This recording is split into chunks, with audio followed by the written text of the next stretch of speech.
कायद्यात तशी तरतूद आहे का पण 2 वर्ष वाढवण्याची? हे बघा, भाजपचं सरकार कायदा कधीही बघत नाही. रश्मी शुक्लांना याच्या आधी का निलंबित करण्यात आलं नाही तर त्यांच्यावर जी कारवाई झाली होती ती का झाली होती? कारण का त्यांनी फोन टॅपिंग केलं होतं इल्लिगली. आता लोकसभेचं इलेक्शन आहे आणि विधानसभेचं इलेक्शन आहे, त्यामुळे भाजपची एक वेगळी तिथं एक आर्मी असते, नाहीतर सेना असते, त्याच्यामध्ये रश्मी शुक्ला असतील आणि फोन टॅपिंगचा फायदा त्यांना लोकसभेला विधानसभेला व्हावा म्हणून कदाचित त्यांना एक्सटेन्शन तिथं दिलं असावं. पण आपल्याला वाटतं की आपला फोन टॅप होऊ शकतो आता या येत्या इलेक्शन्समध्ये किंवा काही नेत्यांचे होऊ शकतात आता? माझ्या अंदाजाने ठराविक नंबर हे जे फोन टॅपिंगसाठी दिले गेले आहेत त्याच्यामध्ये माझाही नंबर असावा. आता ते सरकारने केलंय का माझ्यावर जी संस्था कारवाई करते त्यांनी केलंय हे मला तरी सांगता येणार नाही. पण आम्ही फोनवर लोकांच्या हिताची कामं सोडलं तर दुसरं काही बोलत नाही, त्यामुळे त्यांना जेवढं ऐकायचं तेवढं ते ऐकू शकतात. गंभीर आरोप करताय, या संदर्भातली काही माहिती काही पुरावा तुमच्याकडे आहे का? हे तुम्ही केंद्रीय यंत्रणांना टार्गेट करताशिवाय राज्य सरकारवर प्रश्न. आता याच्यामध्ये कसं आपण शोधायचं आपला फोन टॅप होतोय का नाही हे कुठंतरी बघावं लागेल. पण आम्हाला जो काही अंदाज येतो, कारण शेवटी अधिकारी हे लोकांसाठी काम करणारे अधिकारी असतात. जेव्हा आपल्यावर अन्याय होतोय, एखाद्या व्यक्तीवर मुद्दामून राजकीय द्वेषातून अन्याय होतोय असं जेव्हा काही अधिकाऱ्यांना कळतं तेव्हा एखादी गोष्ट आपल्यापर्यंत उडत उडत ही येते की फोन टॅप होतोय का नाही, त्याचाच हा भाग असावा. माझ्याकडे काही कॉन्क्रीट इन्फॉर्मेशन आहे असं नाही, पण होत असेल तर होऊ द्या एवढंच इथं सांगतो.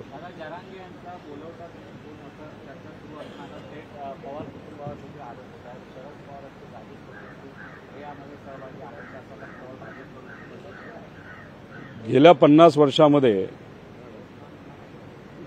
भाजपच्या बाबतीत बोलायचं झालं तर पवार साहेबांच्या विरोधात बोलल्याशिवाय भाजपचं कधीही राजकीय दृष्टिकोनातून भलं झालेलं नाही. आणि त्याच दृष्टिकोनातून आत्ता एक वेगळ्या प्रकारचं वातावरण करावं म्हणून हे भाजपचे नेते त्या बाबतीत बोलत असावे.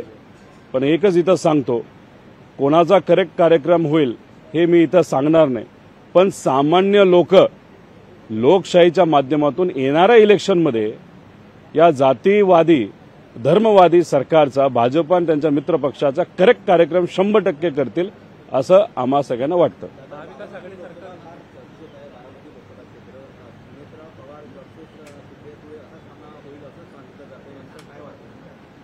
एकदा त्यांचा उमेदवार डिक्लेअर होऊ द्या, त्यानंतर याच्यावर जास्त स्पष्टपणे आपल्याला बोलता येईल. काही लोक अशीही चर्चा करत आहेत की पुढून येणारा उमेदवार जो आपल्या सर्वांना अपेक्षित आहे कदाचित तो बदललाही जाईल.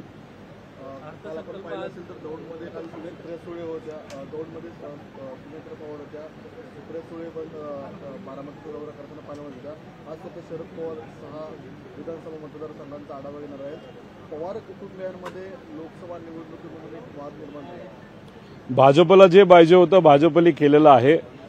अजितदादांचा वापर हा भाजपने केलेला आहे.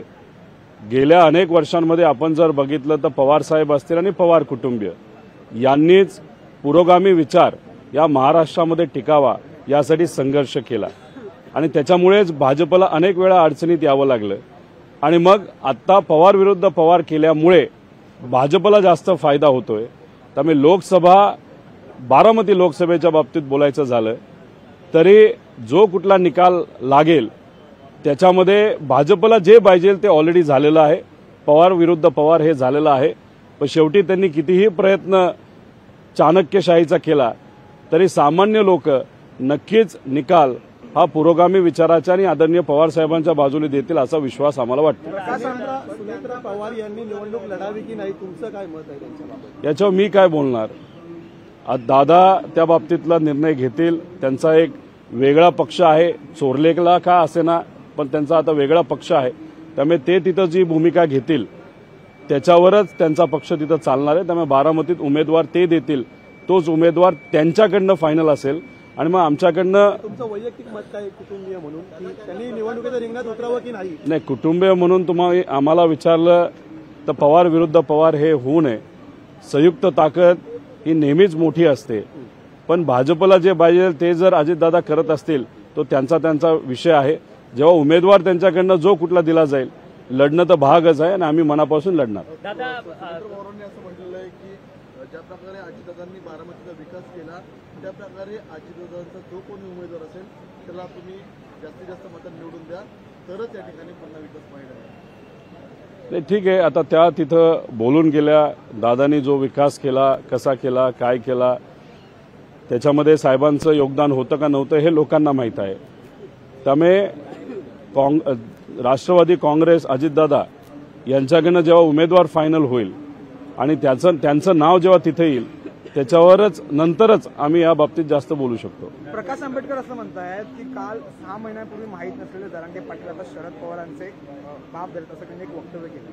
नाही, ते वक्तव्य मी तरी ऐकलेलं नाही, पण मी एकच या ठिकाणी सांगेल की त्यांनी वक्तव्य केलं असलं काय नसलं काय याच्या खोलात न जाता मला त्यांना विनंती करायची आहे की 2019ला प्रत्यक्ष अप्रत्यक्षपणे दुर्दैवाने वंचित आघाडी ही वेगळ्या भूमिकेतून लढल्यामुळे भाजपला त्याचा फायदा झाला. पण प्रकाश आंबेडकर साहेब एक मोठे नेते आहेत, संविधानासाठी लोकशाहीसाठी ते प्रामाणिकपणे लढतात.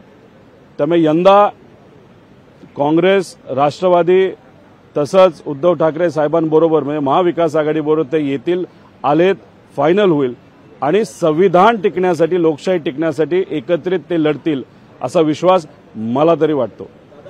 माढा मतदारसंघातनं महादेव जानकर माढा आकडेवारी जी आलेली आहे 2018ची आकडेवारी आहे 30% मराठा असल्याची सांगते आणि आता जे मराठा विधेयक त्याच्यामध्ये 28% तर 2% कुठे घसरले. या सरकार आरक्षण टिकण्यासाठी हे विधेयक आणले का आरक्षण घालवण्यासाठी आणले? लोकसभा निवडणूक लढण्यासाठी यांनी आरक्षणाचं हे बिल आणलेलं आहे. आता हे बिल गव्हर्नरकडे अजून गेले का नाही हे सुद्धा आपल्याला बघावं लागेल. पूर्वी काँग्रेसच्या काळामध्ये 16% आरक्षण दिलं गेलं होतं, भाजपली ते 13%वर आणलं आणि आता ते 10%वर आणलं. खरं तर याच्यामध्ये कुठेतरी अभ्यास व्हायला पाहिजे होता. केंद्र सरकारच या बाबतीतला मार्ग काढू शकतं, कारण हे बिल कोर्टात टिकेल का नाही अनेक लोकांची शंका आहे. आणि कोर्टात टिकवायचं असेल तर जर आपण केंद्र सरकारला विश्वासात घेतलं असतं, ट्रिपल इंजिन सरकार आहे, तर मग कदाचित योग्य ठरू शकलं असतं. पण ते काय यांनी केलेलं आहे, कदाचित त्यांचं धाडस नाही झालं मोदी साहेबांसमोर हा विषय घेण्याचं. जरांगे पाटील यांना तुम्ही रसद पुरवली, तुम्ही राजेश टोपे आणि शरद पवार असा थेट आरोप जो आहे तो भाजपने तुमच्यावरती केलेला. भाजप प्रसाद लाडेंनी थेट आरोप करायचा तुमच्यावर. हे बघा, तुम्ही अशा लोकांची नावं घेतायत की त्यांना एक तर स्वतःचं मत नाही, त्यांचे नेते जे त्यांना सांगतील ते त्या पद्धतीने बोलतात. ज्यांना स्वतःचंच मत नाही त्याबद्दल जर तुम्ही मला विचारलं तर मी त्याच्यावर काय बोलणार. पण एकच सांगतो की भाजप संभ्रम निर्माण करण्यासाठी एक नंबरचा पक्ष आहे. त्यांच्याकडे सोशल मीडिया आहे, ते फोटो मॉर्फ करतात, खोटे फोटो टाकतात, खोटे व्हिडिओ तिथं करतात. आणि येणारं जे इलेक्शन आहे, पूर्वी सोशल मीडियावर ते गाजलं होतं, येणारं इलेक्शन आर्टिफिशियल इंटेलिजन्स म्हणजे मॉर्फिंग, आवाज, व्हिडिओ, फोटो याच्यावर येणारं इलेक्शन गाजेल अशी भीती आम्हा सगळ्यांना तिथं वाटतं. माढा लोकसभा मतदारसंघातनं महादेव जानकर उभे राहू इच्छित आहेत. त्यांनी भाजप विरोधातच दंड थोपटलेले आहेत. महाविकास आघाडी त्यांना आपल्यासोबत घेऊ इच्छित आहे का? मी माधव जानकर साहेबांना एवढंच तिथं विनंती करेल की आपण सकारात्मक लोकांच्या बाजूने लढण्यासाठी तयार असाल आणि ते आहेत असं दिसतंय तर नक्कीच त्यांचं स्वागत आमचे सर्व नेते करतील, चर्चेला ते घेतील. पण कुठंतरी ठाम भूमिका घेणं पण तितकंच महत्त्वाचं आहे आणि ती सुद्धा लवकरात लवकर घेणं महत्त्वाचं आहे. आणि अशी भूमिका घेत आदरणीय पवार साहेब असतील, उद्धव ठाकरे साहेब असतील आणि काँग्रेसचे नेते असतील यांच्यापर्यंत जे वेळेवर पोहोचले तर योग्य असा न्याय तिथं मिळू शकतो असं मला तरी वाटतं. मुख्यमंत्र्यां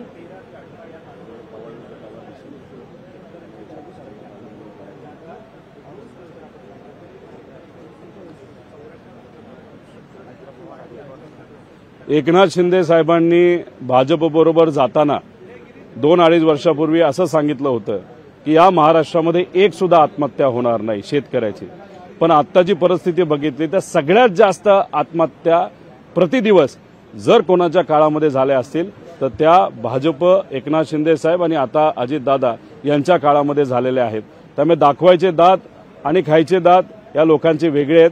यांचं काय झालंय की ह्यांचा सगळा फोकस, सगळी ताकद ही पक्ष आणि कुटुंब फोडण्यामध्ये गेलेली आहे. त्यामुळे सरकारच्या माध्यमातून लोकांच्या हिताचे निर्णय घेण्यासाठी या लोकांकडे वेळ नाही, हे कुठेतरी आत्ताच जाणवतंय. आता मुंबई अहमदाबाद महामार्गावरची ट्रॅफिक कोंडीमध्ये 3 दिवसाच्या बाळाचा मृत्यू झाल्याची माहिती समोर येते. विशेषतः 2 जुळी बाळांना घेऊन चाललेले होते. रुग्णवाहिका वाहतूक कोंडीत अडकली. कुठेतरी प्रशासनातील दिशाकारभाराचा फटका एका बाळाचा जीव गेलेला आहे, एक अत्यवस्था आहे. ह्यात मी राजकीय कुठेही काय बोलणार नाही. खरं तर ट्रॅफिकच्या बाबतीत खऱ्या अर्थाने लक्ष देण्याची जरूरत आहे. योग्य असं नियोजन करण्याची जरूरत आहे. जे रोड अनेक वर्ष होत नाहीत ते लवकरात लवकर कसे होतील यासाठी सुद्धा प्रयत्न केला पाहिजे. त्याच्याचबरोबर बजेट मांडत असताना मोठा निधी हा रोड पूर्ण करण्यासाठी देण्याची जरूरत आहे आणि ते आज देतील अशी अपेक्षा आपण सर्वजण करूया. आणि रोड जे चालू आहेत ते कंप्लीट होणं महत्वाचं आहे आणि मगच अशा अडचणी सुटतील. पण दुर्दैव आहे, एका बाळाचा मृत्यू त्या ट्रॅफिक कोंडीमुळे झाला. महाविकास आघाडीतील जुने मंत्री असलेले बसवराज पाटील आज भाजपमध्ये प्रवेश करत आहेत. सातत्याने काँग्रेसमध्ये गळती लागलेली आहे. दुसरीकडे विजय वडेट्टीवार म्हणतात ज्यांना जायचं त्यांना जाऊ द्या. अशामुळे कुठेतरी महाविकास आघाडी आणखी कमकुवत होणार नाही का? नेते गेले म्हणून महाविकास आघाडी कमकुवत होईल असं वाटत नाही. जेवढे नेते भाजप घेईल तेवढे भाजपचे नेते नाराज होणार आहेत आणि त्याच्याचबरोबर लोकसुद्धा भाजपच्या विरोधात मोठ्या संख्येने तिथं जातील. कारण का लोकांना हे पटत नाही की सत्तेत जाण्यासाठी मोठे मोठे नेते हे भाजपकडे जात आहेत. त्यामुळे लोकही विरोधात जातील आणि भाजपचे सुद्धा नेते जे पदासाठी, मंत्रिपदासाठी आज धरून आहेत ते सुद्धा मोठ्या प्रमाणात नाराज होताना आपल्या सर्वांना बघायला मिळतं.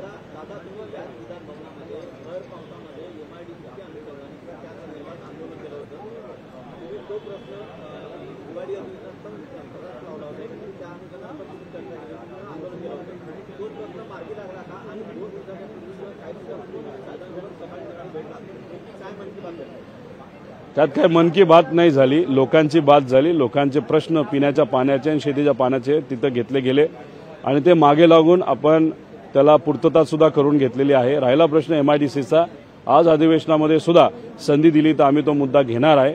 MIDC ही होणारच या सरकारकडनं, नाही तर 2024ला लोकांचं जेव्हा सरकार येईल त्यांच्याकडनं आम्ही 100% MIDCचा मार्ग हा मोकळा करून घेऊ. मी एवढंच बघणार आहे की जेव्हा देवेंद्र फडणवीस साहेब हे विरोधी पक्ष नेता होते तेव्हा अजितदादा जेव्हा पुरवणी मागण्या मांडायचे तेव्हा त्याच्यावर टीका ही देवेंद्र फडणवीस साहेब करायचे की एवढी पुरवणी मागणी आणण्याचं कारण काय. आता सुद्धा गेल्या वेळेसपेक्षा जास्त पुरवणी मागणी ही आत्ता आणली गेली आहे. त्यामुळे देवेंद्र फडणवीस साहेब साईडला बसून दादाबद्दल काय बोलतील का आधीचे जे वक्तव्य त्यांचे हे वेगळे होते, आत्ताचे वेगळे असतील हे कुठेतरी बघावं लागेल. त्यामुळे देवेंद्र फडणवीस साहेबांचा चेहरा आज बघण्यासारखा असेल. लोकशाही मराठी ऐका, पहा, जागरूक रहा.